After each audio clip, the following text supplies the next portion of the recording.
You are listening to the new man beyond the macho jerk and the new age wimp. Your host is men's coach TrippLanier.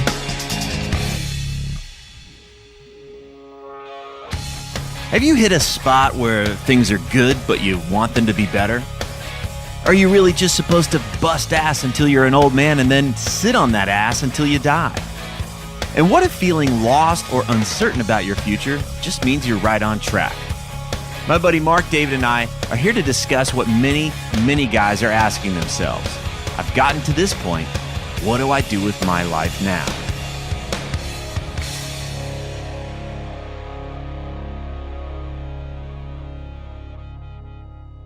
All right, brother. Well, I'm glad we were able to have this conversation. You were here a while back. You were here, a month or so ago. We went surfing, we went paddling, we did lots of good food. And you and I got into the conversation around princes and kings, princesses and queens. And something sparked in there because a lot of the guys that I talk to, a lot of the guys that I work with are guys that have done really well for themselves. They've where they are now is where they would kill to have been, 10, 15 years ago. But they're where they are now in their lives. Things are going great, but they recognize, hey, there's another level here. But in our culture, we tend to just kind of think like, you bust your ass for however many years and then you retire and then you fade away kind of thing. That's how culturally we look at it.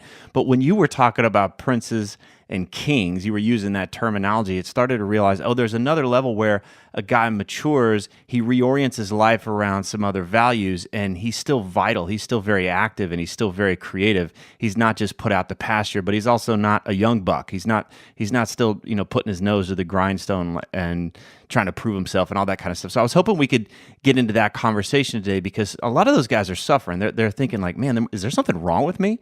Is there something wrong with me that I don't want to do things the way that I did in my 20s or my 30s? And they don't realize that, no, this is just the next level of development. So that's why I wanted to bring you in and have that conversation because it was like, here it is. Here's that thing. If my guy could hear this, I think it'd really help him out. So that's where I wanted to go. I love it. I fucking love this conversation, and I'm game here. I love it. And then there's the feminine side too. There's the the princesses and the queens as you call them, because a lot of your work with the Institute of the Psychology of Eating, Institute for the Psychology of Eating is working with women. There's a lot of women that are involved with that, and so that's where I think, man, when I see you work with women, you're so amazing, and you have that ability to go into a really sensitive subject matter and help them with that. So, anyway, let's dive in. So, when you're talking about princes and kings, what are you talking about? What's a prince and what's a king? What are we talking about?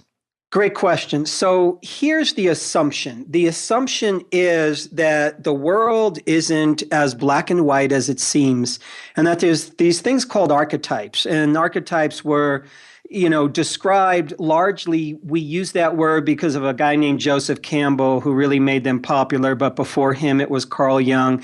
And archetypes are energies, they're forces that are above and beyond us, that are kind of timeless. Indeed, like Joseph Campbell said, archetypes live in our DNA. Mm-hmm. And so the prince is an archetype. The king is an archetype. The queen, the princess. We find these in stories throughout the ages and their energies.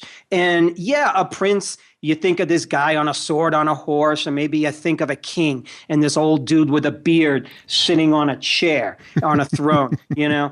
But it's so much bigger than that because there's teachings, there's energies, there's layers of meaning. So let me answer your question by just kind of getting down to some specifics. Yeah. So the prince archetype, I'm going to say prince archetype is when you're about, let's say, age, so you're a male and you're age, let's say 13 to 30s, because I'm going to say prince starts, right around when a boy just kind of starts to go through puberty. So from about age 13 to 30, you are in early prince, is what I'm going to call it. And the prince is all about, where is my power in the world? What is my moral code? Where do I rank? So it's essentially breaking down like, who am I? I'm this little young male. I got all this energy coursing through my system. I got this testosterone. I'm this little kid. I'm getting bigger. Who am I? What's my power in the world? What's my moral code? Where do I rank? Now let me just break that down a little bit. You notice how sometimes, like young boys, like we get so in it about like, how strong am I, mommy and daddy? Look, I can lift up this. Right, and right. now I can lift up 2 of these. Like, wow. So there's this sense of rank. There's a sense of importance of numbers. I bench press 150 pounds. Well, I bench press 200 pounds. Right. So we measure It's like like the self-worth is attached to how much can I do and what I accomplish, that kind of thing.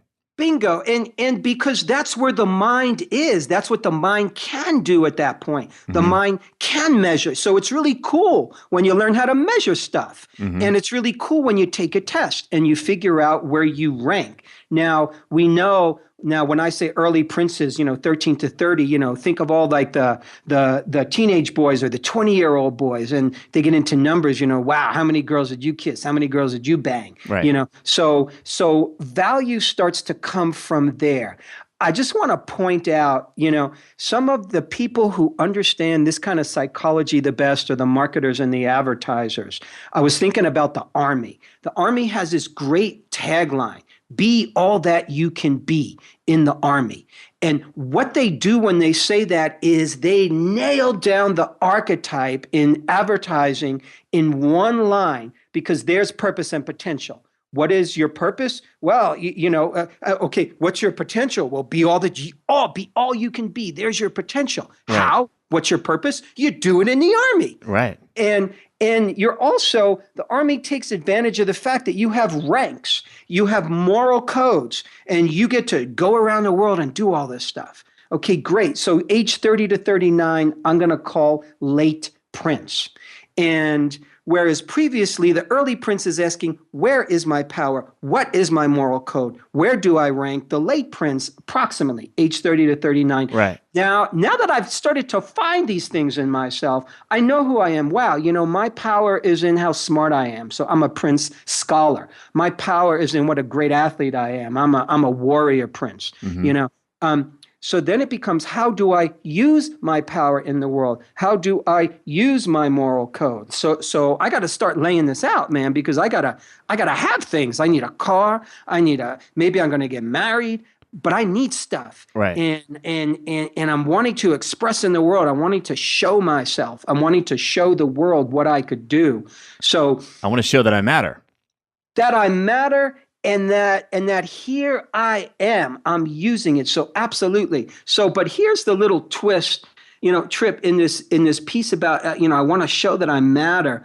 The male mind often gets confused between achievement versus conquest. So in achievement, I can learn more. I can give more. I can do what I do, whatever my job is, whatever my career is, I can do it better. And I can really show, I could show my family, my friends, myself. I could show people what I do. Conquest is when we turn a little bit to the dark side, and it's kind of about me. And it doesn't matter how many people I climb over. It doesn't matter how many people I screw. It doesn't matter how many laws I break behind the scenes, because you know something? I made my quotas, and maybe I fudged my results. And it shows that I made all this money, or I had all this success. So we're easily turned. The male mind, one of the reasons why you can take young boys and you can send them all over the world fighting, in a war, and they'll do some nasty stuff. They'll rape, they'll pillage, they'll steal. The young male mind has a little more trouble developing a moral code than the young female mind. And a lot of religious traditions will say this, that, girls mature faster than boys. There is a certain moral maturing that happens in the feminine as opposed to the masculine. Believe it or not, a lot of evolutionary biologists blame that on testosterone, because you hear people call testosterone like the fuck it or kill it hormone. Right. So there's this piece around moral development and moral code. And that's why for the late prince, one of the questions becomes, so age 30 to 39 for the male is, Well, really, who and what do I truly serve? There's this sense of service. You Hmm. know, what was the movie? I think it was called Ronin. Ronin is the Japanese term for a swordsman, for a warrior who previously serves a king, but maybe the king's army got defeated, and all of a sudden the Ronin is kind of wandering the countryside. He's got a sword, he's a killer, but he doesn't know what to do. Right. He doesn't know who or what do I serve. So he's developed this skill and he's developed this capacity, but it's for what now? What am I going to apply this to? What's this for? Exactly. And he can get a little lost when we don't know who we serve, when we don't know what we stand for, we get lost. And one of the reasons we get lost, think about it. So what happens to the Ronin is their king dies, okay, or their army gets defeated and it's gone. So they're just by themselves. So in other words, the outer thing that they were serving disappears. Well, I want that's the big point. I want to just kind of to bring this back to my guy that's listening out there. What was so important to him in his 20s and coming into his 30s isn't as important anymore. Like that driver is like, I don't really need that anymore. Maybe doesn't need to impress dad or impress the world anymore. He's starting to shift into that why. And now there's like, well, shit, then who am I? What am I doing this for?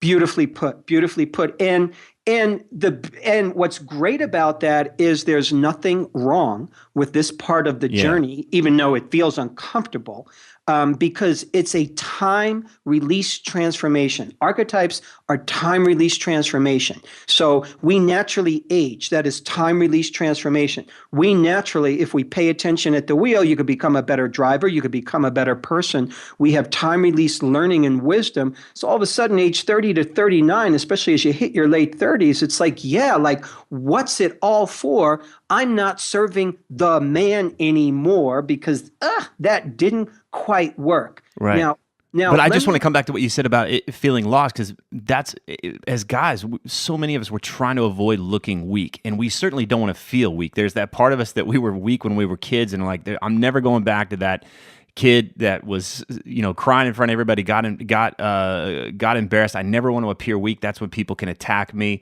And so when we feel like we don't have a sense of self or where we're going or direction, that feels like weakness. To go into a party and have somebody say, hey, what are you doing? You're like, I don't know. I hope nobody asks me what I'm doing with my life. I hope nobody asks me some of these deeper questions because I don't have an answer, and that's going to feel really weird. I like to feel like I know what I'm doing. I like to feel like I know where I'm headed. And when guys get to that phase, it's like, oh man, this is not right. And I think they'll go back. They'll get stuck in this place and try to do what they used to do, trying to find the magic there instead of moving forward and allowing this archetype to unfold, as you said, through time. Okay, so beautifully put. So then let's actually go to where the target is. We're gonna return, or I'd like to return to some more distinctions about the prince, but let me say why I believe we are facing what you just laid out. The guy that hits his late 30s or starts to hit his early 40s, and it's like, wait a second, like this isn't working anymore. I'm alone. I don't have a compass. So the challenge there is the next phase is king in training, age 40 to 49. And after that, age 50 plus is king. And in order to know where you're going, you have to have a model. You have to have a vision. So when I'm a little kid and I look at the big kids, I know that's where I'm going. I'm going to be big like that 16-year-old someday. I'm going to be strong like that 16-year-old someday. I'm going to be dating girls like that 16-year-old kid someday. Okay, right. So we have something to shoot for. What happens is you got all these young men in this world, and I'm going to focus on the United States because that's what I know most about, but I see this all over the world. And we live in a time when we don't have a lot of good kings. In fact, we live in a time of bad kings. So, and in fact, what oftentimes a bad king looks like, it's a king who sits on a throne who's really a prince. He hasn't actually graduated to becoming a king. So we don't have role models. We don't have the kind of men in general, obviously they are out there, that we go, that's where I'm going now. That's where I'm heading. Right. I want to be like that guy. So here's who that guy is. The king, when you maybe try to imagine some of the fairy tales from when you were young or some of the images that you saw, a king sits on his throne. A king is in his power. Okay, a good king serves a higher king. So when you go to the Arthurian legends, King Arthur and the knights are the princes, by the way. Mm-hmm. So knights and princes is two ways to say the same thing, but I want to get back to knights because there's some good stuff there. So King Arthur, he's what you're aspiring towards. He's the leader. He is a leader. He is a king because definitionally, a king answers to a higher king. There's a higher authority. There is a higher code that supersedes the world. And a king is powerful. And how is this one dude telling everybody what to do? How is this one dude staying in power no matter what? How is this one dude so courageous? How is this one dude so present and he will do anything? A king is here to serve. A king is simply here to give. A king is here to steward and maintain and take care of his kingdom. So a good king has accessed his own power. Yes, he knows what he could do. He knows his skill. He's done self-development. He's cleansed himself. He's looked at himself. He's gone to school. He's learned about people.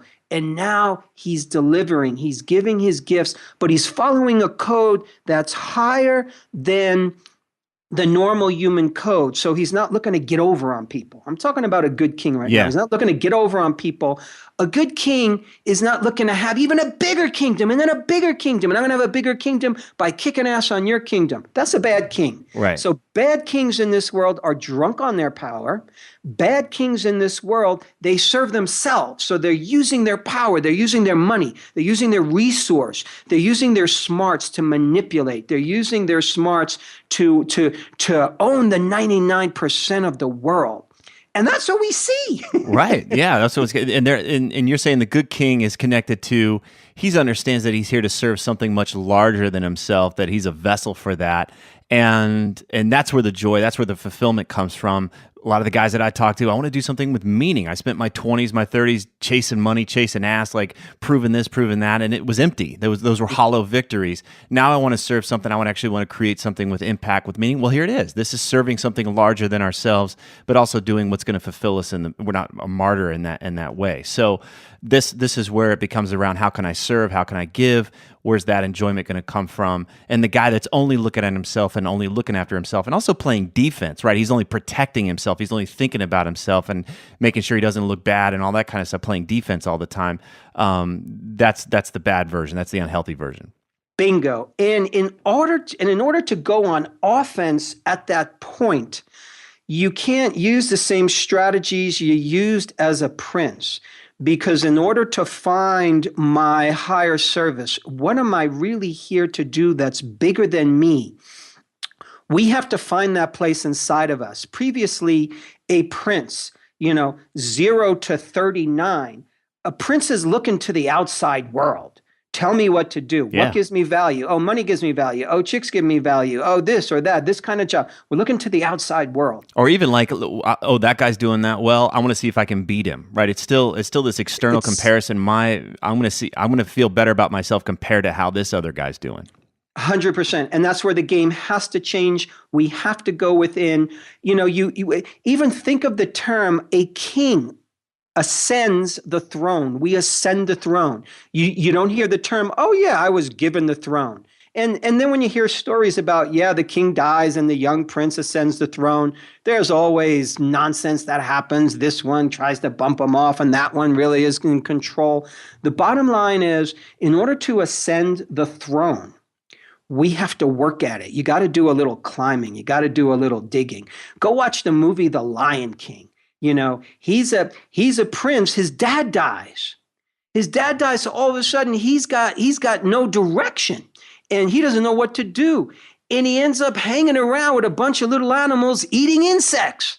And he's a lion and he's got all this power. But why is he eating insects? Because a prince is going to model what's around him. So he makes friends with insect eaters. So he eats insects. And then all of a sudden, so check it out. Let's just step back for 1 second, and then we'll jump forward again, okay. If we can. So notice also in some of the fairy tales, a lot of times you don't really meet the prince first. What do you meet? You meet a frog. The prince originally is a frog. And how do you get from frog to prince? Well, you get the little beautiful princess, and she sees the frog, but she sees that there's a prince inside the frog. So she kisses the frog. And all of a sudden the frog becomes this handsome prince. What does that mean? So part of the symbology of this archetype is that a prince doesn't kind of wake up to the world until he's touched by the feminine, until he's touched by another archetype, because a prince is so bathing in his own testosterone, and he's bathing in his own limited bandwidth of consciousness, that he's a frog. He's not very smart. Right. He's not very interesting. He doesn't have anything to say. He's not worldly. And then he's touched by the feminine. He falls in love. But it doesn't have to be falling in love. It's being kissed by life. It's realizing that there's a whole other world out there, and this frog transforms into a prince. Well, the other part of that is that you call it the feminine, but it's also, if you think about how does a young man create? He pushes, and when things get harder, he pushes even more. Like, it's all about how much can I push, how much can I shove. It's all about overcoming that, and that's one style. That's that masculine style. Things get tough, you get bigger, you get tougher, you push back, you push harder, right? That's one style. Mm-hmm. But invariably, the guys that I'm talking to, they've been doing that, and they've been able to climb walls and all that shit, and they're fucking beat. They are tired. They are exhausted. To push more is just exhausting them. They haven't learned how to receive. They haven't learned how to create and build while also receiving and allowing energy to come back into their lives. And I just want to leave the space for that. That's a feminine style. It's not a girly style. That's a feminine style of creating, where there's a receptive ability to delegate, to be able to say, hey, here, you take this, take care of this, instead of, no, this is up to me and I have to prove myself and I have to push and show you how big and bad I am. So a lot of these guys, they're also, it's their creative style, allowing a feminine creative style to come in, where they allow themselves to receive the help of others and be impacted by others, instead of using all of this as a platform to show how big and bad and how much they can do. So that's the masculine and feminine version of that work and that energy. I love that distinction, because it so applies to the king, because a good king understands the blend of masculine and feminine. In fact, a good king always has a good queen by his side, who understands him, who respects him, who gets him, who sees him. But if we kind of look at that from a symbolic place, a king is taking care of his kingdom, but a king receives a lot of care too. Kings get what they want. A king will sit on his throne and said, bring me my meal. And the king has servants. So the energy there is, how are we fed? So how are we nourished, right? How do we allow our work to nourish us? How do we allow our relationships to nourish us? But really nourished, like what really feeds me so that my cup is being filled. And for a lot of people, that question is hard to answer because we've never really asked it. Yeah. We don't know what feeds us and what truly nourishes us and what truly inspires us and really recharges us. But we must ask that question, and then we must go out and create it, because we have given to the world, we have pushed, we have shoved, and then. Well, I just want to say something, because there's a guy out there I know right now. Whether he's stuck in traffic, he's on a plane, he's on a treadmill, or whatever, and he's thinking, "I'm exhausted. I must need to work harder. I'm exhausted. I'm flat. My life is flat. This must mean I'm not working enough. I'm not pushing enough." And instead of switching over and asking that different question, like, where can I receive? Where would I be nourished? Where would I allow myself to just actually be rejuvenated and energized? And that takes energy, especially if all you've been looking at are the things that need to be done and pushed and all that kind of stuff, the rocks that need to be pushed up the hill. That's where his focus has been for however many years, 10, 20, 25 years. Now it's time to start to ask a different question, where can I receive? And that's going to feel really fucking awkward for him. It's going to be really weird. And he's going to feel weak. He's going to be confused, and he's going to want to go back to, let me just find another rock to push up the hill. But that's not going to answer his deepest concern, which is, I'm hitting the wall. So. Yeah. And that's where we need to change in accordance with life. It's no different than if you got to walk with a cane. You've got to change how you do things. You're kind of reminding me of there's this place where it's simply a maturing. We have to understand that from an archetypal perspective, from a time-released wisdom perspective, there's a place in life, there's a time in life when we have to start slowing down. And slowing down doesn't mean I'm necessarily getting old and decrepit, even though it does say, yeah, you're getting older. Slowing down means we're creating in a whole different way. I'm thinking of the old joke about young bull and old bull. Did you hear this one? Right. Go ahead. So here's, young bull and old bull are hanging out, and they climb up this big hill, and it's kind of exhausting. And they get to the top of the hill, and all of a sudden they're overlooking this beautiful valley, and there's all these gorgeous cows. And young bull is just jumping up and down, and he's freaking out, and he goes, "Oh my God, old bull, look down in that valley. There's all these hot, beautiful cows. Let's run down the hill and fuck a cow." And old bull kind of surveys the scene, and he says, how about we walk down the hill and bang them all? And the wisdom, with all due respect to the women out there, because sometimes men have to couch things in sexuality. Sure.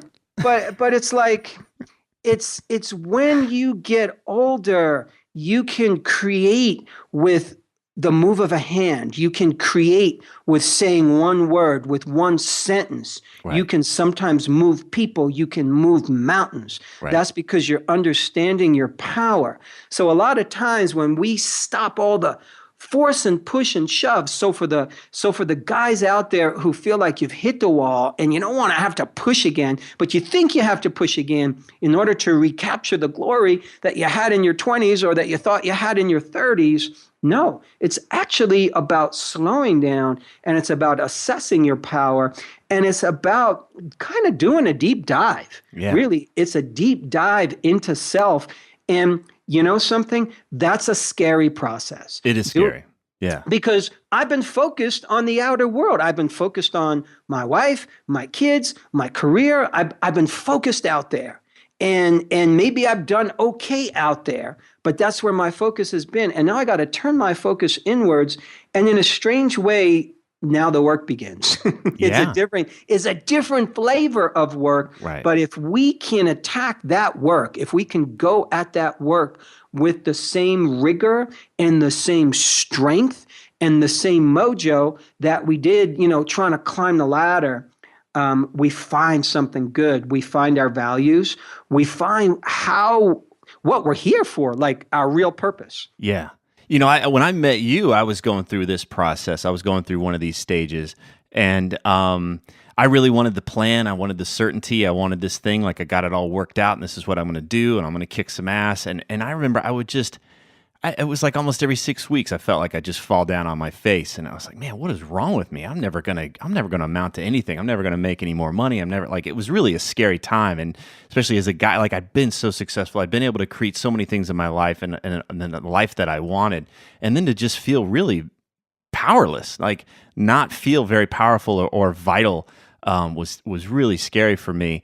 And I realized that I started to find my way through it when I allowed myself to just follow my curiosity. I didn't see how that was going to work out. I didn't see how it was all going to pan out and I'd be able to make money and do all this other kind of stuff again. But it was that receiving. It was learning how to create from a different place of what would invigorate me, what would be interesting to me, and can I just allow that into my life without needing to have all these conditions met beforehand?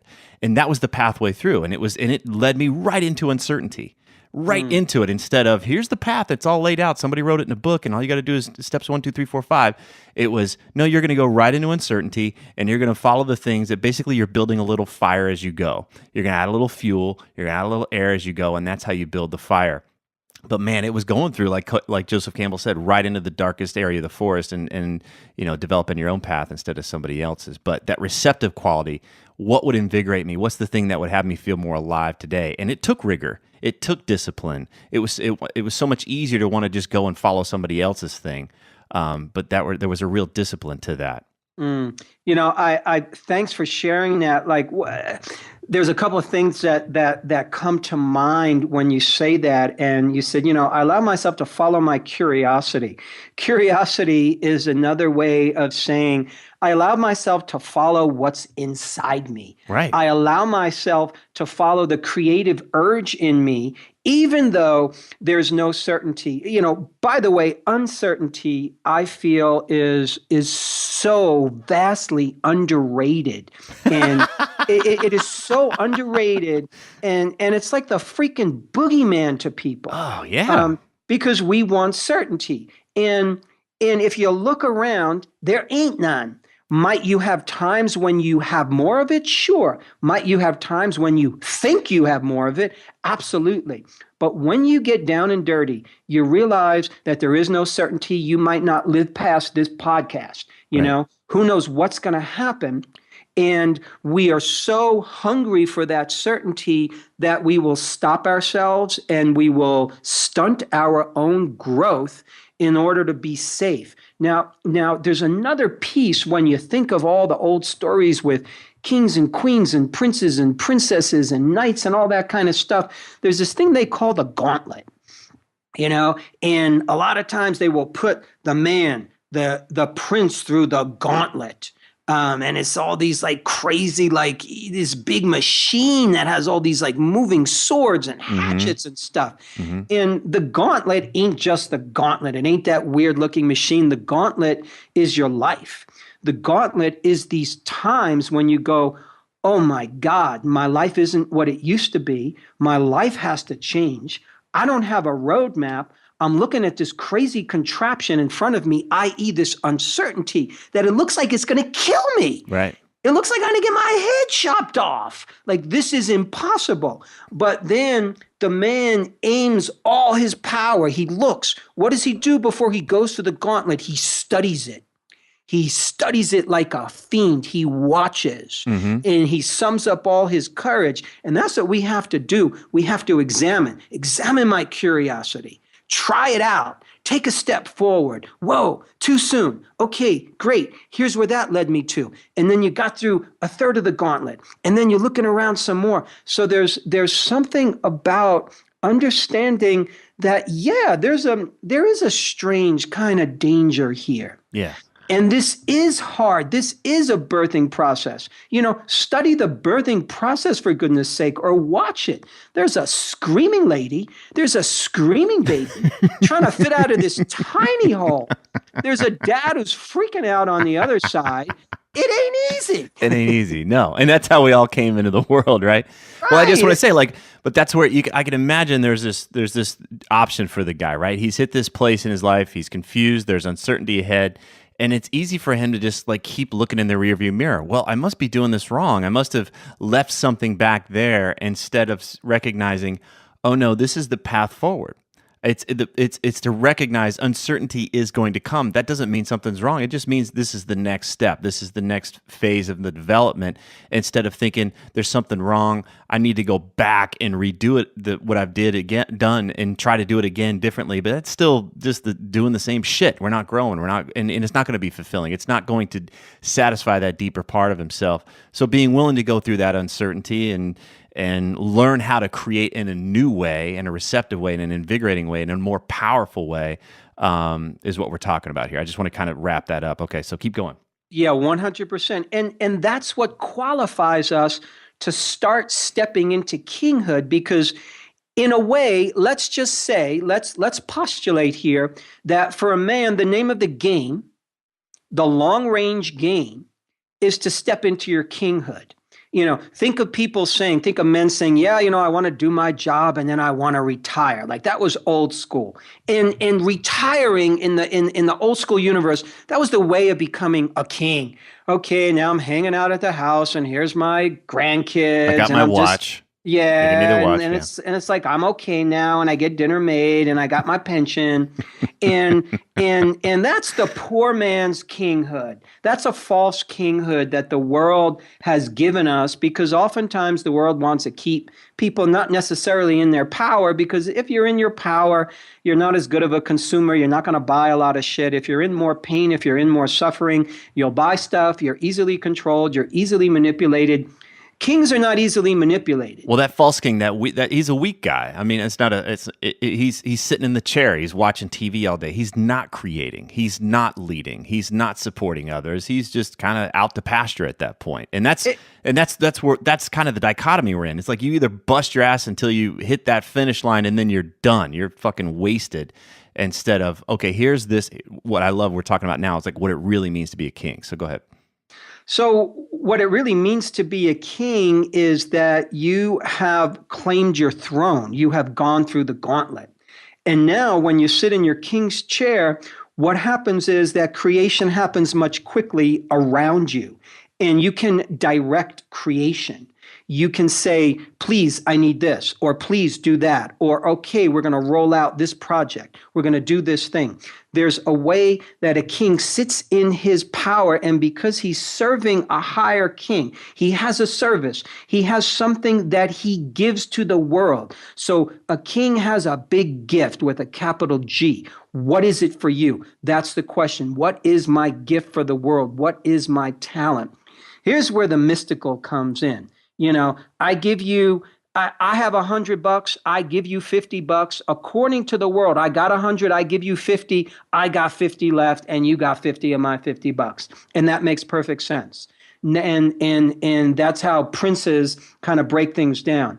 But according to the more unseen world, I have $100, I give you 50. Guess what? Giving is receiving. So even though I just gave you half of what I've given you, I've actually received on some level. I've become more. I am playing by different rules. Because when I'm giving my gift, and guys, listen to this, you know it. You know when you're like purely giving and it's flowing for you. You feel good. You feel empowered. You feel enlivened. You feel freaking great. You feel like you just worked out and you could work out some more. Yeah. Yeah. It's not that draining thing. It's not that pushing. It's not that efforting. It's like, oh, wow, I'm on the plus side of that interaction, and so is the other person. Because you got power and an energy that's coming through you instead of you just expending your own bank account. So, you know, also in the Arthurian legends, and this is really a great place to understand kings and queens and so on, you know, there's a beautiful line, and the line goes, as goes the king, so goes the kingdom. So when you're, you know, age 40 to 49, king in training, and then 50 plus, you know, officially starting to be in your king's chair, if you want to understand the dynamics around you, just look at yourself. So you want to understand what's happening in your kingdom. Now, your kingdom, what does that mean? Your kingdom means your family. Your kingdom means your job. Your kingdom means that which you are managing and controlling. It means your world. Right. In truth, your kingdom is wherever you go. But it's also a big part of this, and we've glossed over this, but it's really yourself, right? It's not just this outward facing, who am I better than, who's not as good as me, that kind of, you know, what do I need to be doing more of and less of, that kind of thing. It's listening to ourselves. That's the shift, right? It's into this self-inquiry. I'm connected with myself. I'm here to express something from the inside out. So a lot of that kingdom is also just getting in touch with our curiosity, getting in touch with where we actually feel invigorated, where we actually feel alive, where we actually feel peace and passion and love and connection and all that great stuff. And I like to think of that as the kingdom. Like, it's really understanding that I'm responsible for myself, and everybody else is responsible for, you know, as the work that I do, I'm helping others become kings, right? I'm helping them get in touch with that part of themselves too. So there's also this interior aspect of it. I want to really drill that in there.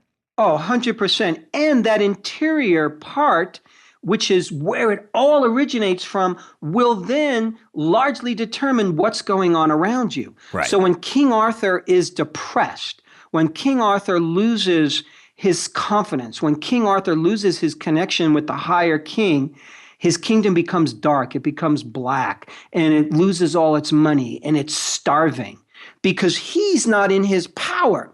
And then it's easy to say, oh, my kingdom sucks and you people are no good. And it's easy to start blaming everything outside of you. And then King Arthur, in order to rescue his kingdom, in order to rescue his queen and all his subjects and everything that's going on around him, in order to fix it, he's got to find himself. He's got to fix himself first. So the outer kingdom is always a reflection of the inner kingdom. Yeah. Well, let's come back to that question, because it was like, what is my gift? And I can imagine a lot of guys get hung up there. Well, I can't make this next step if I don't have this clarity, and it just becomes this other bus stop. They're just waiting there for this thing to kind of show up for them. How do we help that guy? How do we help him figure out what his gift is? What's the thing he's orienting his life around and from? What a great question. I think there's a number of ways to go at this. Let me mention one way that we don't always look at is, sometimes we have to clean house a little bit before something new can come in. So when I'm wondering, where am I supposed to be? What am I supposed to be doing? What's my gift? What's my gift? Sometimes we could ask that question. We could follow our curiosity. We could follow the unknown, and we can surely discover it if we have enough inquiry. And if we're willing to make the time, if we're willing to put ourselves in circumstances, can you find alone time? Can you find a time when you could be with yourself for 2 days, 3 days, a week, more, where you can just be you and feel you, and get out to nature, get out to a power spot, connect. What do you need to do to connect? A lot of times we make ourselves busy with shit, and we don't feel comfortable being alone, because being alone with self is where the action is. Going within is where the action is. Sometimes we have to clean house a little bit. We got to look at, okay, what's some of the baggage that I'm carrying from my princehood years that I don't need to be carrying anymore? Yeah, time to let it go, right? What doesn't serve us anymore? And I want to say something that oftentimes we get hooked up on is how, and this is for men, this is for heterosexual men, is how you're being in relationship with women. Because a prince is still a young man. And when a prince looks at the feminine, he oftentimes, either something he can conquest. At best, he'll look at the feminine in his age group as something I'm equal to. He'll look at the queens as somebody I look up to. There's an archetype called the white knight. And think of a prince, but it's the white knight. Mm-hmm. And the archetype of the white knight, in contrast to the dark knight, the white knight has this beautiful code. The white knight has his rules. And the white knight loves to rescue. The white knight loves to do the good. And he often rescues women.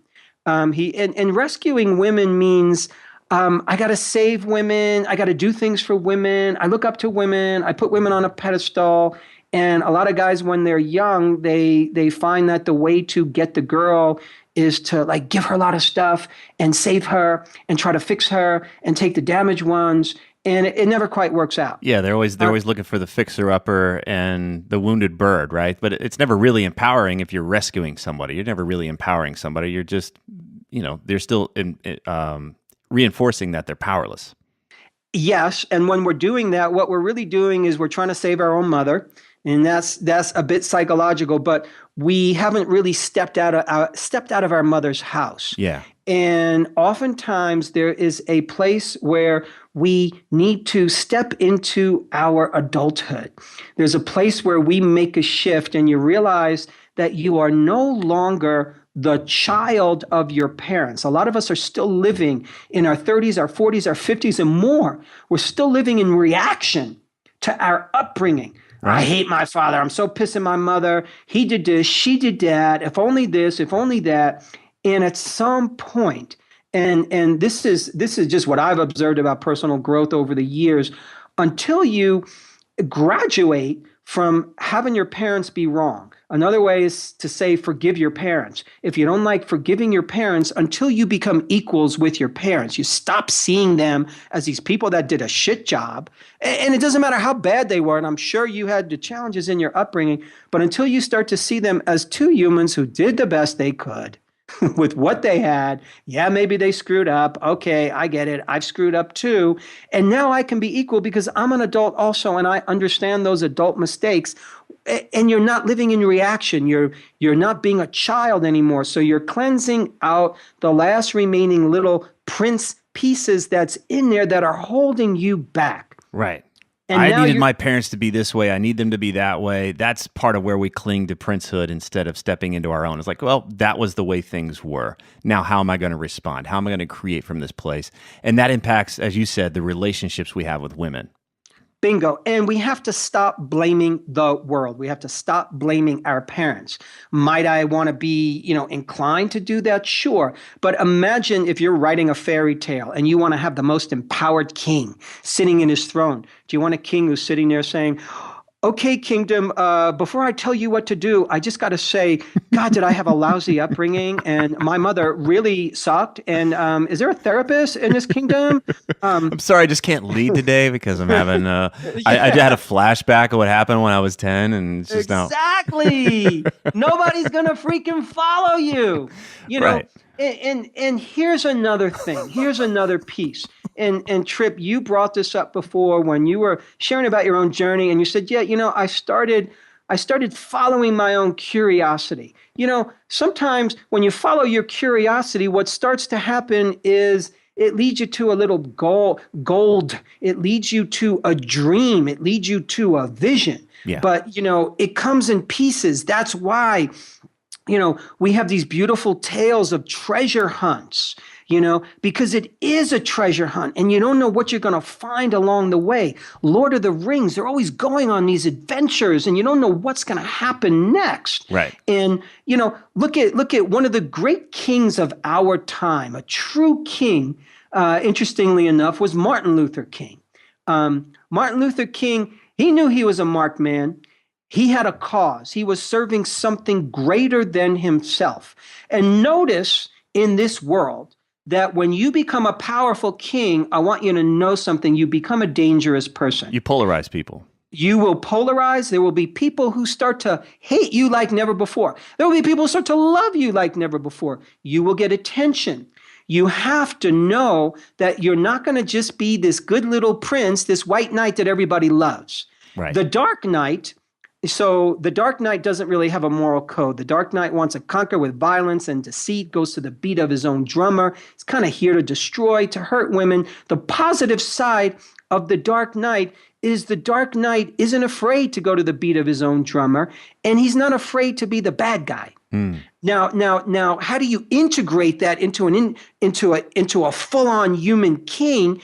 The full-on human king, he's not worried if he's going to piss someone off, as long as he's following the right moral code, as long as he's following the higher king energy, right. Something bigger. Yeah, he's going to piss someone off. Yeah, people are not going to like him. Stop being a pussy. No one's going to, everybody's not going to like you. Right. And when we're looking for popularity and we're looking for everybody to love us, we will act like ineffective men in the world. We'll never get what we want. We will get walked all over. If you feel you're getting walked all over, it is because you want people to like you. You just described Luke Skywalker and Han Solo, right? Luke Skywalker was staying home even though he had this dream he wanted to follow. He felt obligated. I better make sure I take care of my aunt and uncle and be the good boy. He's playing this conventional role, even though that wasn't who he really was. Han Solo, on the other hand, is like, fuck him. I don't answer to anybody. I do my own thing, and I'm not here to rescue anybody. I'm here to just look out for myself. Both of them grew through that to find more of their higher selves and integrate through that moral code. I love how you just created that contrast there. It helped me see those characters more clearly, and just we're painting real broad strokes here, but it just helps. Like, oh yeah, that's what it looks like. Okay, I got it. 100%. And remember, Han Solo, as fun as he was, and chances are all the girls, they want to go out with Hans. They don't necessarily want to go out with Luke at that point. But at the same time, Hans, he's not fully trustable. Right. He's not fully trustable, and he ultimately serves himself. And until he meets up with Luke, and until he gets pulled in to a higher cause, that's when his true courage comes out. Right. And that's where he really grows. Now go back to Martin Luther King for a moment. Martin Luther King said something very interesting, and it's how the world remembers him. By arguably one of the greatest speeches of all time, what does he say? Martin Luther King says, "I have a dream." Now imagine if he said, "I've got a strategic plan." Who's going to follow him? Mm-hmm. I got a strategic plan, everybody, and it's in 27 points. Are Right. you ready? Start taking them. No, he says, "I have a dream." So as soon as he says, I have a dream, he's invoking a more powerful place, because a king has a dream for himself, and a king has a dream for the world that is indestructible. That's what you got to find. And in order to find that, you have to be curious. You have to be willing. You have to be willing to go through the gauntlet, to go into these weird, interesting places. You got to be willing sometimes to be a nobody for a little bit.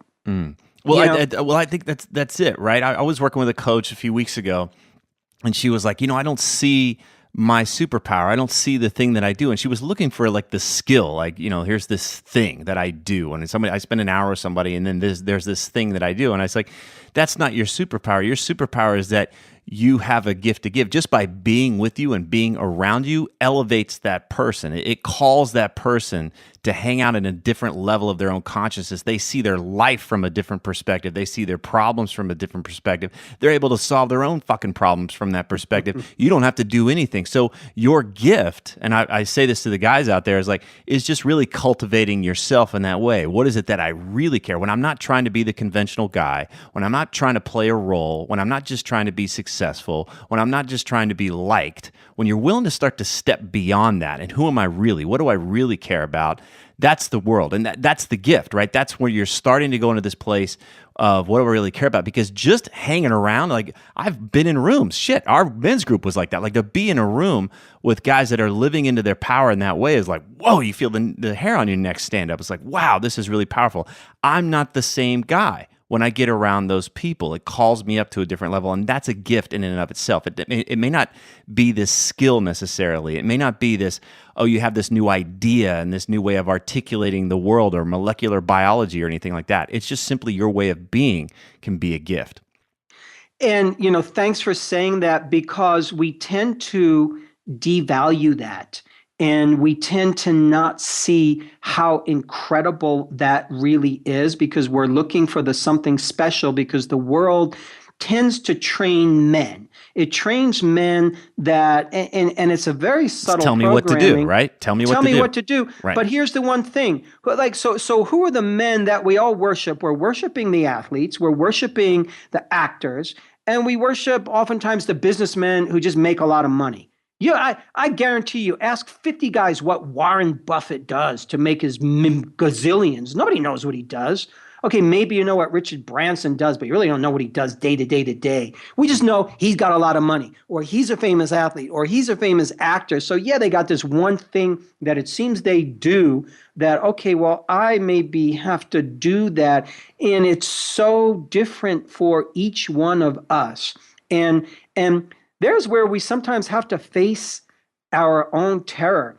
One of the reasons, if I really dial up who I am, who the fuck is, I don't know if that's going to be likable. I don't know if that's going to be lovable. I don't know if that's going to be acceptable if I really dial up who I am.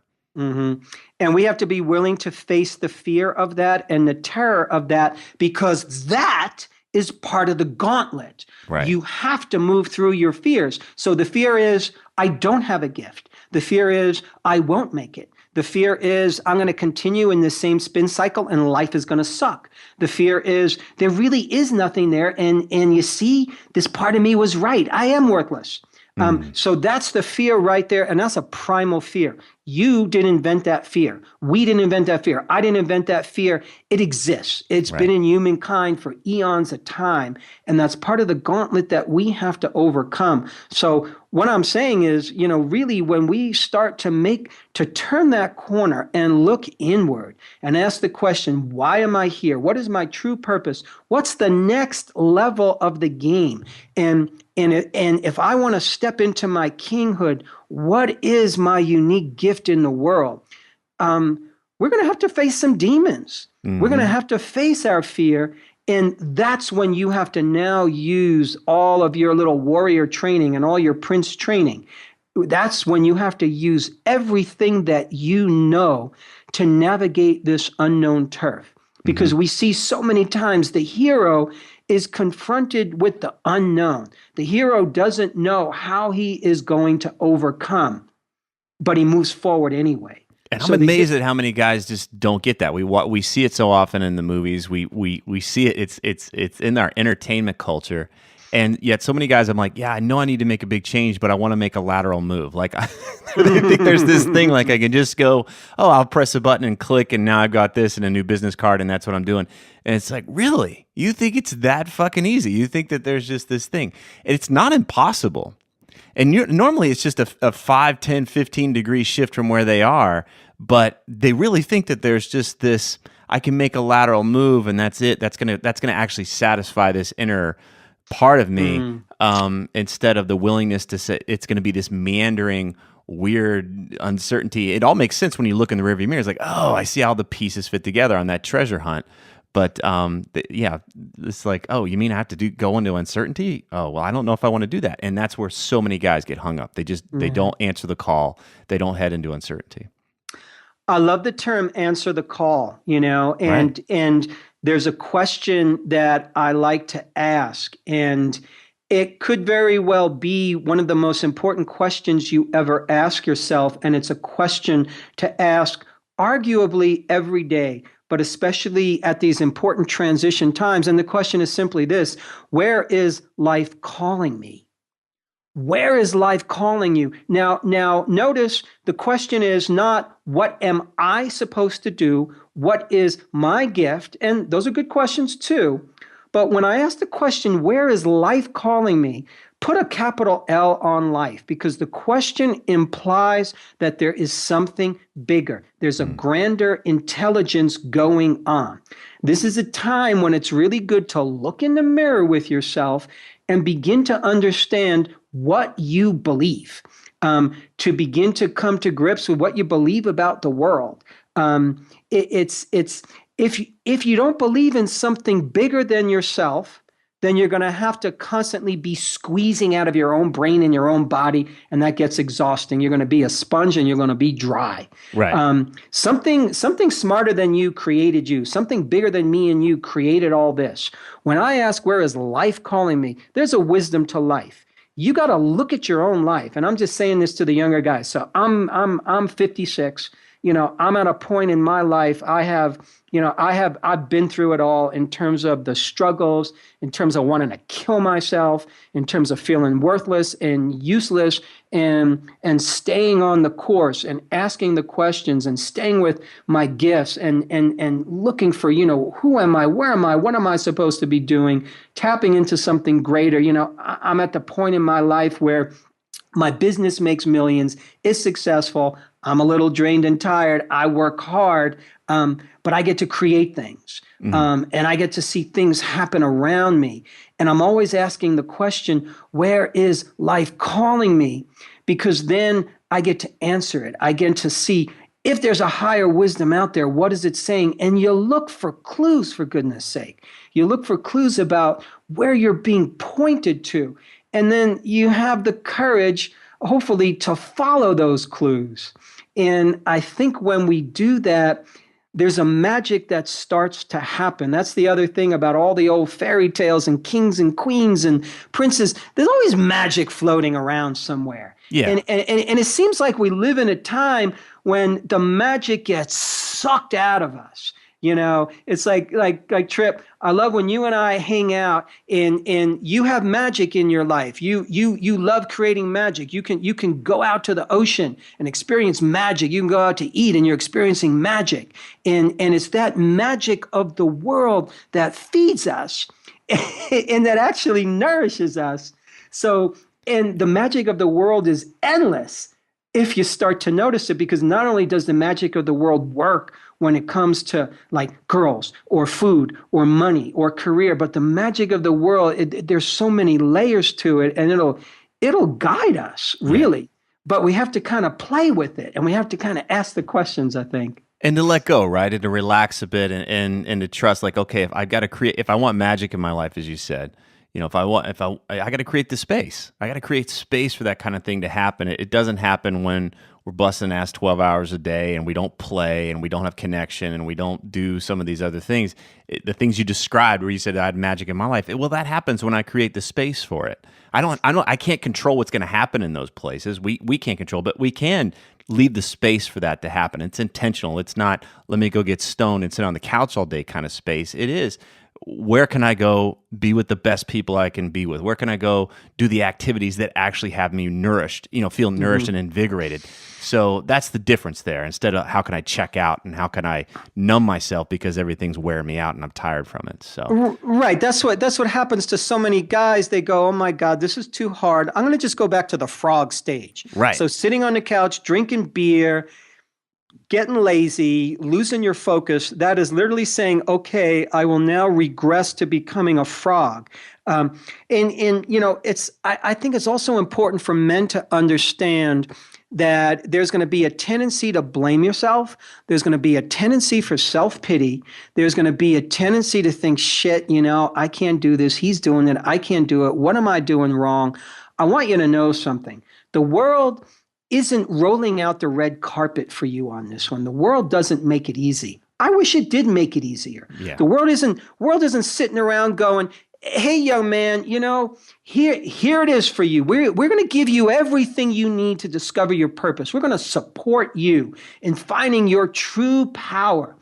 We live in a world that does not do that. The world tends to want to numb us out. Yeah. There's all kinds of ways you can go numb yourself out and do stupid nonsense and distract yourself and drain your energy and jerk off in 1,000 different ways so that you're useless and you're tired. Yeah. So, and it's not a meritocracy either. It's not that, hey, well, I worked my ass off. I've been a good guy. I've followed all the rules. I did all the things I was supposed to do by playing this role. I thought it was going to work out. I hear that, right? I did all the things they told me I was to do, right? You tell me what to do. Well, I went and did all the things I was supposed to do, and it didn't work out. And they feel robbed.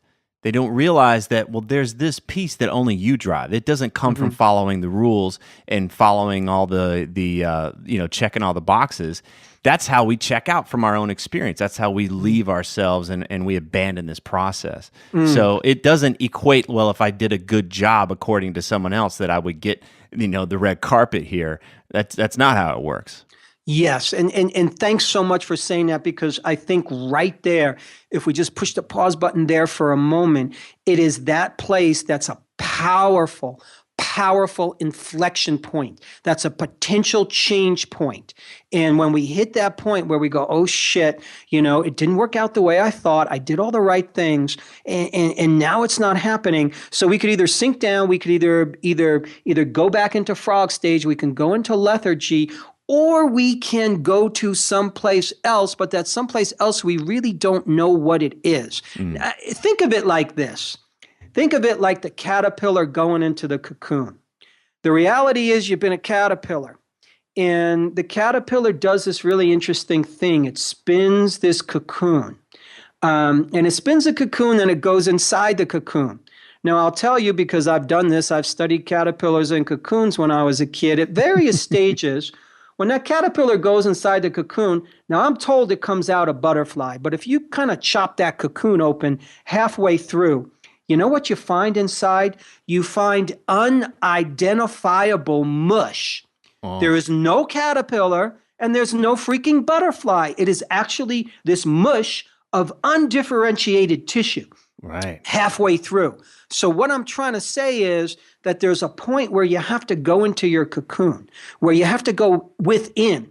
That's the place, Tripp, where you said, oh my goodness, I got to be curious. I got to look inside myself. I got to stop looking out at the outside world to tell me what the hell to do, because the world didn't give you the best instructions. Sorry about that. So you go into your cocoon, you go within, you meditate, you go to your power spots, you find the few people that can really guide you, help you, coach you, mentor you. You find that safe zone and you shut out all the exterior nonsense. But in that process, you're gonna get mushy. You might get teary-eyed. You might not know what the heck you are. You might look useless, and you might feel useless, and you might be useless for a little bit. And if you could be with that, do you think the caterpillar is inside the cocoon thinking, oh shit, I suck. I'm mush. No, come on, goodness sakes. It's an automatic process. The caterpillar willingly made that cocoon. Its evolutionary impulse knows there's something cool is going to happen on the other side. But you do this. Yeah, you and I don't necessarily know that. You and I just know that we're feeling like mush. And I'm just telling you, as an older brother on the journey, you got to be willing sometimes to be mush. Yeah. And to not know who you are, because when you go through that, out pops this caterpillar. Out pops the butterfly, for goodness sakes. And who could have predicted? Right. You went from a freaking slug to this beautiful creature. Well, I think that's great to come in, right? Because that's the part. It's like, well, if I'm feeling this way and I've got all these self-doubts and I don't like what I look in the mirror and I see mush, I must have fucked up. I must be doing something wrong. The things that used to light me up don't light me up anymore. What's wrong with me? I'm embarrassed to talk about this. I can't talk about it with anybody else. But if we lay this out here, what if it's just a part of your development? It is a part of your development. So, and if you engage it, that's the way through it. If you try to stay stuck and you want to go back and you keep trying to do the things that used to work but they don't work anymore, you stay, that's where you stay stuck as the frog, as you said, or the caterpillar in this case. So, yeah, I just want to give that guy some peace of mind that you're not broken. You're developing. It just means that you left that previous stage. It's time to step into the next one. And there's a way through it. There is a way through it if you're willing to do some of the things that we talked about here before. And I think it's really hard to do alone. It's not that anybody can do it for you, but educate yourself. Look around. If you start to dig around, you can start to find these books. You start to find the coaches, the mentors, the groups. That you're not, this isn't that new. It's been around for millennia, right? It's been a part of our human development. You just have to dig at it. You're not going to find it on TV. You're not going to find it in popular culture or on Twitter or any of that shit. This is where it's time to go within and start going in for some real depth here, and you'll find your way. So, anything to add as we wrap this up, brother? Yeah, that was so beautifully put. I want to add that there's something I love about the word courage, and this is a time for courage for the men who are struggling in this way. And when you break down the word courage and you look at the root words, courage means core is heart, Latin for heart. Age is Indo-European for fire. Courage really means a warmth of heart. And we got to kind of love ourselves through this process. Yeah. As soft as that might sound, you have to not abandon yourself. So loving yourself simply means not abandoning yourself, not hating on yourself, not limiting yourself, is being willing to love yourself, to respect yourself into this next phase, even though I don't know who I am, even though I don't have the perfect answers right now, even though it doesn't look pretty. If you can honor, respect, love yourself in this process, I really mean this, and you got to dig deep for that, you will surely come out the other side. Yeah. I wish I could have heard this when I was going through this process 10 years ago. This is the conversation I needed to hear at that time, because I thought something was wrong with me. I thought I was doing something wrong, that, I was turning the blade on myself, and just that message alone, like, hey, you're not getting it wrong. You're not screwing it up. You experiencing this doesn't mean that you're a bad person or that you can't be satisfied with life or any of the other things that we talked about today. That's a big deal. I'm glad you brought that in there. Marc David, thank you so much, brother. I love you, man. Thank you for having this conversation. We're going to dig in deeper. I got to have you come back. We got to keep this going because there's so many other things to talk about. But I want to put a book in right here. Yay! Thanks so much for having me. This was so powerful. I love it. If these interviews are helping you, then please visit The New Man on iTunes and leave us a positive review so others can discover the show more easily. Thanks for listening.